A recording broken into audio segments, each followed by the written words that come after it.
So like everyone's getting on the same page, and that's very exciting. All right, good evening, ladies and gentlemen. It is 6:30 on September 12, and I'm calling this meeting to order of the Pacific Grove Unified School District Board of Trustees. As we begin this meeting, it's important to pay respect and acknowledge that we are on the traditional land of the Ohlone, Castanoan, and Esselen people, and additionally pay respect to elders both past and present. Can we have a roll call, please? President Swanson. Present. Clerk Dr. Hazen. Here. Trustee Otmar. I'm here. Trustee McNary. Here. And Trustee Swanson. Here. All right, terrific. Nice to have everybody here. Moving on to adoption of the agenda. As we look through that, are there any public comment on the agenda? Looking through the room, I see nobody in the any members of the public in the room. Anybody online? Okay, and board. Okay, so we do need to adopt the agenda. So can I Also move. All right. I'll second. All right, we have a motion from trustee Dr. Hazen and a second from trustee McNary. All in favor, say aye. Aye. Aye. Anybody opposed? Well, aye. Not opposed, I mean, yes, and passes unanimously. Moving on to the Pledge of Allegiance. Lucero, would you be so kind? Flag of the United States of America and to the republic for which it stands, one nation, under God, indivisible, with liberty and justice for all. Thank you so much. It's a weird part of the agenda where we had public comment coming after Pledge of Allegiance. I think it was all meant to be related to the consent agenda. Potentially the adoption of the agenda, but you did go through all of the procedures, so. Okay, so moving on to consent, just 3 items. I think everybody's had an opportunity already to review. Let's go out for public comment on consent. Is there anybody in the room? I don't see anybody in the room still, and nobody's wandered in. Anybody online? All right, so let's move on to board discussion. Any comment on consent? I would like to pull nothing. Anyone else like to pull nothing? All right, it looks like everybody's fine with consent. I'd like to move to approve consent as it's presented. I get a second. I'll second. All right, I moved and a second by trustee Otmar. All in favor, say aye. Aye. Aye. Anyone opposed? Hearing none, passes unanimously. Now moving on to action discussion, item A, unaudited actuals of financial report. Assistant Superintendent Jorn. Thank you, President Swanson. And I do want to go on the record tonight to thank everybody who worked tirelessly to put these unaudited actuals together. We have 2 subs in the fiscal office and our new fiscal officer, Carly Adams, who worked tirelessly to put the unaudited actuals together in collaboration with my office, as well as our accounts payable, Phyllis Lewis. And I don't think it would be appropriate if I presented tonight without the thanks to all of them. Budget cycle, slide 2. Just really quick, we've seen this many times. We are at report 2 in the budget cycle. The next report is first interim, but prior to first interim, we will bring a budget revision forward in October. It's not part of the formalized budget cycle, but there it is. Next slide, Lewis. So we're looking at the general fund combined here at the closing of the books for 23-24. You will see that we have an unrestricted general fund beginning fund balance of just over 5.7 million. The combined unrestricted and restricted just over 9.2 million. We did deficit spend last year. They're on the far right hand column of 704,770, and that's the unrestricted and restricted combined for an ending fund balance at the end of 23-24 of just over 8.7 million. Next slide. I know we're still looking at this and it's a lot to look at, but it is important that I call a few items out. If we're looking at it, we're looking at the second interim to the unaudited actuals. There shouldn't be a whole lot of change if we're budgeting properly throughout the year, and there is not. And I just pointed out each one of the arrows where there was change. You can see the beginning fund balance didn't change very much. Revenue did change slightly, and then some change to expenditures I will go through briefly with you. On net expenditures, We did not realize the 4,000s and 5,000s correctly. It adopted budget back in 23-24. So the expenditures were reduced by just over $1 million, 1,020,000. The revenues were as normal by the end of the fiscal year. We did realize a little bit higher revenue that was related to property tax revenue. We also had an increase in our P2 restricted revenues. Those were our state sources. And then an increase to local restricted revenues, which was associated with our AB 602 special education apportionment. All in all, if we look down at the bottom, I know that one of the most important items for this district is carrying a healthy reserve.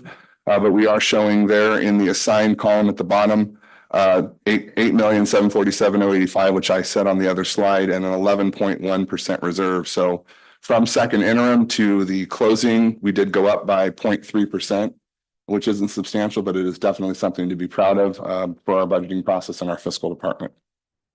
Next slide. We do a quick snapshot, run through the fund accounts for you. Fund 11, the Adult Education Fund. Posted total revenues of just under $3 million. As you can see there, there was an operating surplus of just over $65,000 and a very positive ending fund balance of just over $2.7 million. One thing to note in 24-25 this year, expenditures in the 4,000s and 5,000s are going to be reduced. We've been budgeting high and coming in low in Fund 11 for quite some time now. So at budget revision in October, you're going to see an adjustment to that.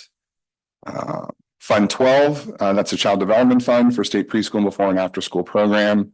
Total revenues were just over $500,000. Total expenditures around $437,000. We did have an operating surplus of $62,611 with a positive ending fund balance, of just under $200,000. Fund 13, the cafeteria fund, posted revenues of just over 1.6 with expenditures just over 1.3. That did net again an operating surplus for Fund 13 with a positive ending fund balance of over 1.1. And just to mention under Fund 13, there are some restrictions on how much surplus we can carry forward. So we are working with our wonderful food services director to kind of plan out in the budget revision number 1 for this year some additional expenditures, mostly associated with additional satellite serving locations within our school sites. And then some expansion of menu items as well as expansion of staff.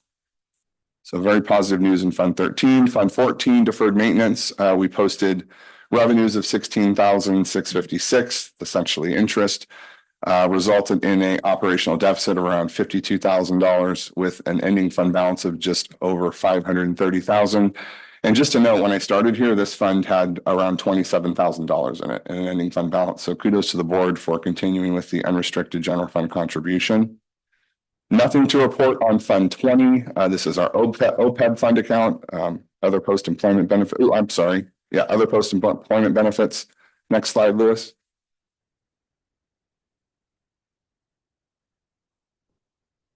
Fund 21 is our building fund. That's where Measure D, Measure A reside. The building fund posted $263,000 in revenues, and then of course the release of Series B, which was just over $6.3 million, which combines for a revenue of just over $6.6 million. The fund did generate an operational deficit of just over $1 million, with an ending fund balance of just over $2.4 million. And the district is anticipating a Measure D Series C release in this fall. In fact, sometime in October, we're working through that with bond counsel right now. Fund 25, that was established this last year. This is our developer fee fund, and you will just see simply revenue in here. There are no planned expenditures in Fund 25. Right now, there's $36,000, $36,528 for 23-24 in revenues. And again, no planned expenditures. We will bring an expenditure plan back to the board once we start to build up a healthy fund balance in Fund 25. Fund 40 is our capital outlay projects fund. That's for capital improvements within the district. It's also where we house the revenue for the David Avenue School lease to Monterey Bay Charter School. The district collected just over $330,000 in revenue last year. Total expenditures of $447,000 with a total operating deficit of $116,000 did leave us with a really healthy, again, ending fund balance of $865,000. Again, to note, thanks to the board, we've been moving the $200,000 in unrestricted general fund over to continue to beef this account up. And when I started here, it was just over $100,000. So we're moving upward, and that's really good for a capital outlay fund for this district in the long term. Fund 51, that was also established this year. That Fund 51 is meant to house bond interest and redemption fund accounts for our principal and our interest. So what you'll see is the principal coming in when we have a sale of a bond, accumulation of interest, and then a transfer out to Fund 21 to fund expenditures for Fund 21. So there was an operating surplus in Fund 21 of just under $75,000. And as I mentioned earlier, we will see a Measure D Series C release later this fall, which again will go into Fund 51, transfer over to 21, and the interest remains in 51. And with that, I will open it up for questions. All right, thank you very much. Let's first go to the public on this. Anyone in the room with any questions? And I can't even see any members of the public in the room. I mean, we have some people that cross over, but unless Lucero, want to jump up with something, and nobody online. So let's go to the board. And I'm gonna just jump in first. Just a quick comment on Fund 13. So it's a nice problem to have, right? And we've had this problem before. It's like we have a little bit more than we expected, and we can do a little bit more, which is fantastic. And for anybody that might be tuning into this now or later, this past week or 2 weeks ago, John Oliver on Last Week Tonight did a really great deep dive on funding how we feed our kids across the nation in public schools. It's really worth watching. We're fortunate as a number of states are, not enough, but a good number of states are across the country where when that funding ran out, the state still came in and said, we're going to continue to do this. And the impact I think has been really remarkable. We're lucky to be in a state that has continued to do that. So that's all I've got. I'm gonna off to my right with Dr. Hazen, if you have anything. Yeah, thanks again to everybody that was involved in putting this together. My only real comment is on the percent remaining, essentially our surplus. It's going to dip in out years a little bit in the prediction.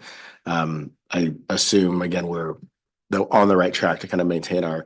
I know it's not our statutory, but our 10% reserve. So I just wanted to make that not as much a question. Yeah, we're in a planned deficit this year, but we do have an uptick in the out year, as you mentioned. But again, the budget revision I'm going to bring forward in October, I'm going to attempt to try to address the planned deficit in our adopted 24-25 budget.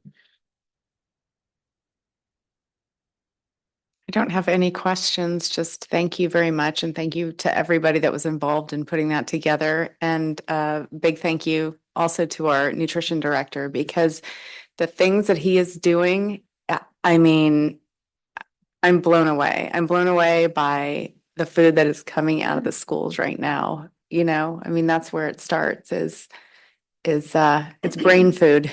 And he's really taking good care of our kids. So thank you to Director Silveira as well. Ditto on all the thank yous to staff. I was going to ask about the planned deficit that you were discussing, but I think we're going to hear more about what that looks like for the future. So with that, I don't have any issues approving it tonight. Thank you. No further comments. Great. All right. So this is action discussion. We've gone through public comment board discussion, looking for a motion to approve. I'll make a motion. I'll second. We have a motion from Trustee McNary and a second from Trustee Dr. Hazen. All in favor, say aye. Aye. Anyone opposed? Hearing none, passes unanimously. Thank you so much for the presentation. Moving on to action discussion item B, resolution 1138 GAN limit calculations. So I'm gonna get really brief. There's no adjustment to the GAN this year. For those tuning in, what the GAN limit establishes for a district is growing of expenditures too fast by capping factors based on population and inflation. So basically, if our revenue is not keeping up with our expenditures, that's where the GAN limit comes into place. It's established out of Proposition 4. And nothing to report on our GAN limit this year. There's no overage of our GAN limit. Great, thank you. Let's first go to public comment. Anybody in the room? Seeing no one, nobody online. I'm going to jump in first again too. I don't know over the however many years. It's like I don't think we've ever jumped the GAN. So I don't ever. we've never done that. So it's nice to see that we continue with that trend. And I'm gonna go down to the far right and then bring it back home. I don't have any comments on this one. Thank you. Nothing for me either. Thanks. Nothing else. Okay, great. Thank you, everybody. It's action discussion. So looking for a motion to move forward and approve. I'll make a motion. I'll second. All right, we have a motion from trustee Dr. Hazen and a second from trustee Otmar. All in favor, say aye. Aye. Aye. Anyone opposed? Hearing none, passes unanimously. Thank you, everybody. And then moving on to the final item, which is action discussion C, proposed board calendar. There really aren't any changes to that with the dates. Everything remains as it was from last week, so. Right. Let's go to public comment. Any public comment online? There is none in the room, so let's go to the board. Board, I'm not going to go around the horn. Just jump in if you have anything. Just a minor point. I think the unaudited actuals exist on October 3rd, but I think we just, We'll make that Scratched. correction and That's all. we were meant to do that right for tonight, so. no we'll worries. make I this just reflect- wanted to note, so nobody comes waiting to look for it. Cause I know people just are dying to hear that are unaudited actuals. So do we need any kind of special thing with that? So nothing No, we'll just changes? reflect it in the change for next week. Okay, so knowing that too, do we need to even, with no changes? I have a quick question. Yes, please. How are we looking for October? Do we need a special meeting or are we good with just our regular one? At this time, we don't have any topics on the agenda that, we are needed. I think we just keep it there in the event there were Okay. to be something at the last minute. But I know at this point too, I think we have 2 trustees who will be out of town that week. And so the plan is to not necessarily have to meet unless we absolutely need to for that Okay, week. Yeah. I'll keep it as a placeholder on my calendar for now. Thank you. Right. Anybody else? All right, so there's nothing, no action that we need to take there. Moving on to item 4, our next board meeting, regular board meeting, October 3, special board meeting, October 24, if that happens. And we're going to adjourn this meeting, good people. Thanks, everyone.